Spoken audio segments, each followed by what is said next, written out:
ಒಂದೂರಲ್ಲಿ ಒಬ್ಬ ತಿಮ್ಮ ಅಂತ ಒಂದು ಪುಟ್ಟ ಹುಡುಗ ಇದ್ದ. ಅವನು ತುಂಬ ತಿಂಡಿ ಪೋತ ಆಗಿದ್ದ.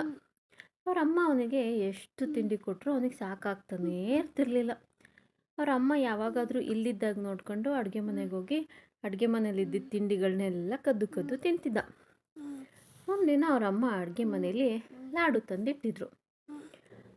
ಆದರೆ ಈ ತಿಮ್ಮ ಅಡುಗೆ ಮನೆಗೆ ಹೋಗಿ ಯಾರೂ ಇಲ್ದಿರೋದನ್ನ ನೋಡಿ ಲಾಡುಗಳನ್ನೆಲ್ಲ ತಿಂದ್ಬಿಟ್ಟ. ಆದರೆ ಅದನ್ನ ಯಾರು ತಿಂದರು ಅಂತ ಯಾರಿಗೂ ಗೊತ್ತೇ ಆಗಲಿಲ್ಲ. ನೆಕ್ಸ್ಟ್ ದಿನ ಮತ್ತೆ ಅವರಮ್ಮ ಚಕ್ಕುಲಿ ತಂದಿಟ್ಟಿದ್ರು. ಮತ್ತೆ ತಿಮ್ಮ ಕದ್ದು ಚಕ್ಲಿಗಳನ್ನೆಲ್ಲ ತಿಂದ್ಬಿಟ್ಟ. ಚಕ್ಲಿ ಲಾಡು ಎಲ್ಲ ಅವ್ರ ಮನೆಯವ್ರಿಗೆಲ್ಲ ಏನೂ ಸಿಗ್ತಾನೆ ಇರ್ತಿರ್ಲಿಲ್ಲ. ಅವರಮ್ಮ ಒಂದಿನ ಒಂದು ಪ್ಲ್ಯಾನ್ ಮಾಡಿದ್ಲು, ಯಾರು ಕದೀತಿದ್ದಾರೆ ನೋಡೋಣ ಅಂತ.